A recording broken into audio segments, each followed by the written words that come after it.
गूंगी मोहब्बत की दास्तान। बाज़ औक़ात रात को इंदिरा की आँख अचानक खुल जाती थी तो वो देखती थी कि ज्योति कोच पर बैठी फर्श पर पड़ी हुई अंगीठी की चिंगारियों को एक ख़ास माहवियत के साथ देख रही है। उसने गूंगी से इस तब्दीली की वजह पूछने की कोशिश की, मगर अव्वल तो गूंगी अपनी मालिक का महफ़ूम ही नहीं समझ सकती थी, तो ज़रा मुस्कुराकर ख़ामोश हो जाती थी। एक दिन इंदिरा ने दीपक से कहा, शायद हमारी गूंगी हमसे नाराज़ है। देखिए तो आजकल कुछ ख़ामोश और अफसुदा सी रहती है, उसकी तस्वीर बना दीजिए ना। बस इतनी बात पर खफ़ा हो गई है। दीपक ने हंसकर कहा। और दूसरे दिन जब वो आया तो ज्योति का हाथ पकड़कर उसे स्टूल की तरफ ले गया। ज्योति समझ गई, उसकी आंखों में चमक सी पैदा हो गई, एक सी चमक जो बुझती ही हुई चिराग की एक दम रोशन हो जाने से पैदा हो जाती है। लेकिन दूसरे ही लम्हे में चमक दूर हो गई। दीपक ने देखा कि गूंगी बदसूरत इनकार अपना सर हिला रही है। दीपक ने बहुत तेरी कोशिश की कि वो स्टूल पर बैठी रहे, लेकिन गूंगी उठकर चली गई। इंदिरा ने भी उसे समझाने की कोशिश की, मगर गूंगी अपनी जिद पर बददस्तूर कायम रही। इंदिरा कहने लगी, बेचारी कई रोज़ से कह रही थी मेरी खूबसूरत तस्वीर बना दो, मगर आपने तवज्जो ही नहीं की।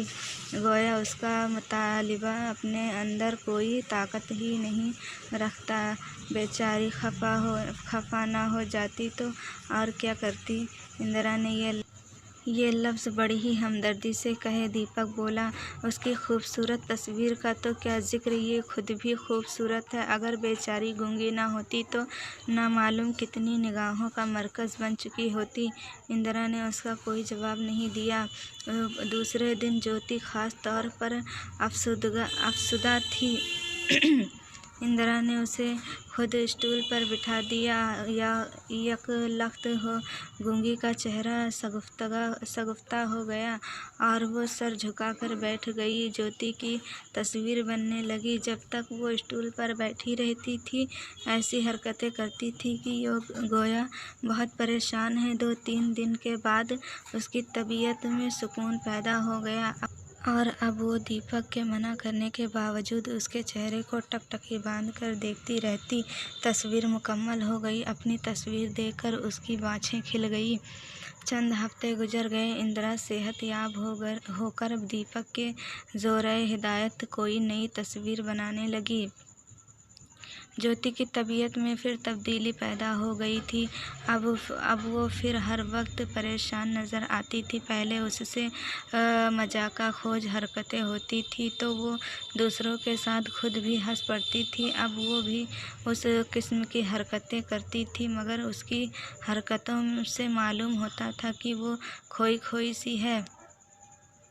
घर में उसकी अफसुदगी के मुताल्लिक 2 वजूह पेश किए जाते हैं। दीपक का ख्याल था कि उसे अपने वालिदैन और रिश्तेदारों की याद सता रही है, और इंदिरा का ख्याल था कि अब उसे अपनी बेचारगी का शदीद एहसास पैदा हो गया है। यही वजह है कि वो हर घड़ी गमगीन दिखाई देती है।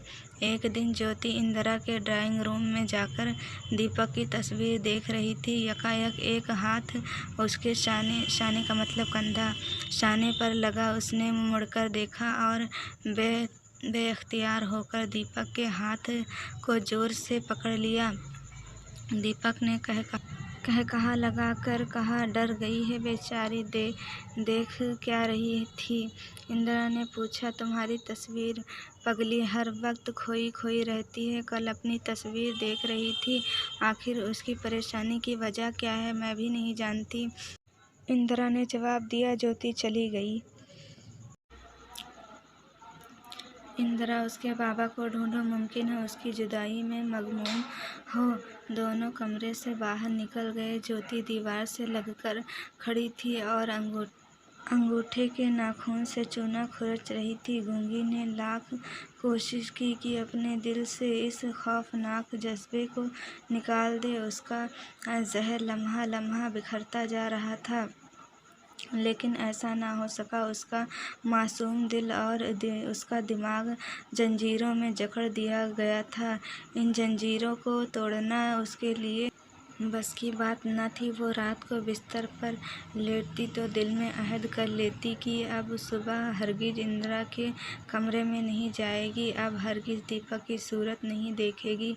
मगर जब सुबह होती तो एक जज्बा के बेइख्तियार उसे कासा कासा उस जगह ले जाता जहाँ चमकती हुई दो बड़ी बड़ी आँखें उसे इस तरह महसूर कर लेती जिस तरह सांप की आंखें परिंदे को महसूर कर लेती हैं। उसका हर इरादा दम तोड़ देता। उस वक्त उसकी हालत उस परिंदे की सी हो जाती जिसके पर शिकस्त हो और जो इंतहाई बेचारगी के आलम में दूर दरख्त की एक शाख पर अपने आशियाने को देख रहा हो। उसकी ज़बान गूंगी थी मगर दिल तो गूंगा नहीं था, और उसके दिल की ज़बान उसकी गूंगी ज़बान से ना मालूम क्या कुछ कहती रहती थी। लेकिन जैसे ही वो अपने खूबसूरत जादूगर के सामने आती, दाएं बाएं के सिवा उसके ज़बान से कुछ भी ना निकलता। अगर आपको ये वीडियो पसंद आए तो वीडियो को लाइक करें, शेयर करें, कमेंट करें, और चैनल पे पहली बार आए तो चैनल को सब्सक्राइब करना बिल्कुल ना भूलें, और बेल आइकन को ज़रूर प्रेस करें ताकि हर नोटिफिकेशन आपके पास सबसे पहले पहुँचे। मिलते हैं अगले